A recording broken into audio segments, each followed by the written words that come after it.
বাংলাদেশের নির্বাচন এবং শেখ হাসিনার দিল্লিতে অবস্থান নিয়ে ভারত বরাবরই ছলাকলার আশ্রয় নিয়ে কথা বলছে। জয়শঙ্কর এবার ঠিক তারই পুনরাবৃত্তি করলেন।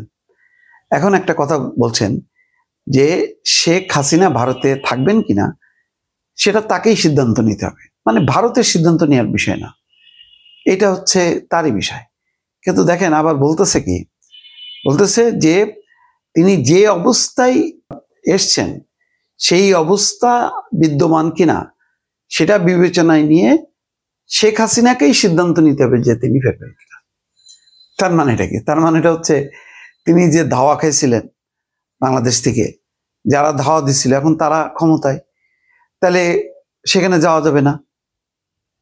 কিন্তু আবার বলতেছে যে এটা ভারতের কোনো ব্যাপার না, উনি যদি যেতে চান যেতে পারে।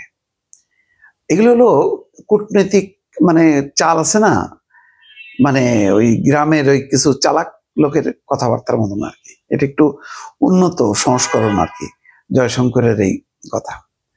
তিনি আজকে যেই খবরটা এসছে যে এনডিটিভির সাথে এক সাক্ষাৎকারে তিনি এই কথা বলতেছেন, যেটা মানে শেখ হাসিনাকেই সিদ্ধান্ত নিতে হবে। আবার বলতেছে যে আমরা শুনেছি বাংলাদেশের মানুষ, বিশেষ করে বর্তমান শাসক গোষ্ঠীর অভিযোগ ছিল যে আগের নির্বাচনের প্রক্রিয়ায় সমস্যা ছিল। দেখেন, ওনারা শুনেছেন, আমরা শুনেছি, ওনারা জানেন না যেন। হ্যাঁ, ভারতের কেমন নির্বাচন হচ্ছে না হচ্ছে বা অন্যান্য দেশে আমরা সেটা জানি, অথচ উনি জানি এটা বলছেন না, বলছে শুনেছি। মানে এই শোনা কথা ভুল হইতে পারে, মানে এরকম একটা ভাব যে আগের নির্বাচনের প্রক্রিয়ায় সমস্যা ছিল। যদি নির্বাচন নিয়ে আপত্তি থাকে তাহলে এখন উচিত মানে একটা সুষ্ঠু নির্বাচন আয়োজন করা। খেয়াল করছেন চালাকিটা?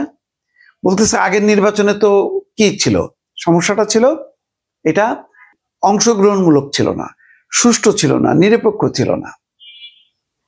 এখন বলতেছে যে যেহেতু আগে এই সমস্যাটা ছিল তাহলে এখন করুক, অংশগ্রহণমূলক করুক।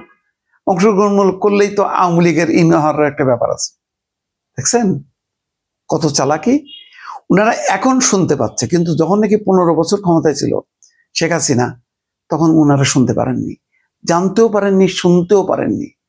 এত ভদ্র ভারতকে আপনারা কেন করেন, গালি দেন, কেন তাদেরকে বিশ্বাস করেন না? দেখেন না মানুষটা কত ভদ্র। ওনারা শুনেছেন, যদি শুনতো, যদি জানতো, তাহলে নিশ্চয়ই শেখ হাসিনাকে দিত আচ্ছা মতো। ভাবটা এরকম। তখন বলতো যে না, শেখ হাসিনা এটা কি করতেছেন, আমরা একটা বৃহত্তম গণতান্ত্রিক দেশ, হ্যাঁ, মানে জনগণের মতামতের প্রতিফলন হওয়া উচিত, আপনি এটা কি করতেছেন। ভাবখানা যেন তখন তারা ধমকাইতো এবং এটা হইতে দিত না। পশ্চিমারা গলা ফাটায় ফেললো। তোমরা যে সমস্ত বিশ্বের কূটনীতিকদের নিয়ে সম্মেলন করো, সেই সম্মেলনে বাংলাদেশের সেই পররাষ্ট্র সচিব যায়, যে ওকালতি করে যে বাংলাদেশে এইভাবেই নির্বাচন হওয়া উচিত, যেভাবে সরকার চায়, শেখ হাসিনা চায়। আর এখন বলতেছে আমরা শুনেছি। কি সাধু সন্ন্যাসী আর কি। এই আজকে বাংলাদেশের এই সর্বনাশের জন্য, এই শেখ হাসিনার এই পরিণতির জন্য সম্পূর্ণভাবে দায়ী হচ্ছে ভারত। ভারতকে যেহেতু তারা মুরব্বী মানছে, ভারতের জোরে চলতো, ভারতের উচিত ছিল যে তুমি তো বিপজ্জনক পথে পা দিচ্ছ, উল্টে গেলে তো তোমার খোঁজ পাওয়া যাবে না। আজকে দেখেন ঘরে আশ্রয় দিয়ে আবার বলতেছে যে এটা একান্তই শেখ হাসিনার ব্যাপার, এটা ওনাদের ব্যাপার না। শেখ হাসিনা ভারতে থাকবেন নাকি অন্য কোথাও বেড়াতে যাবেন, এটা শেখ হাসিনারই ব্যাপার। মানে এত স্টুপিড টাইপের কথাবার্তা চোখের সামনে ঘটতেছে, সবাই জানতেছে, কোটি কোটি মানুষ। আর ওনারা শুনেছি, জেনেছি, এটা তো আমাদের ব্যাপার না, এটা শেখ হাসিনার ব্যাপার। উনি যে অবস্থা থেকে এসছেন সেই অবস্থা কি পরিবর্তন হয়েছে? হয়নি। তাহলে কি উনি যেতে পারেন? উত্তর না, যেতে পারেন না। কিন্তু এটা ভোর প্যাচ দিয়ে এমনভাবে আপনার সামনে উপস্থাপন করলো, মনে হলো যে ভারতের মতন এইরকম সাধু সন্ন্যাসী দেশ আর বিশ্বে খুঁজে পাওয়া যাবে না।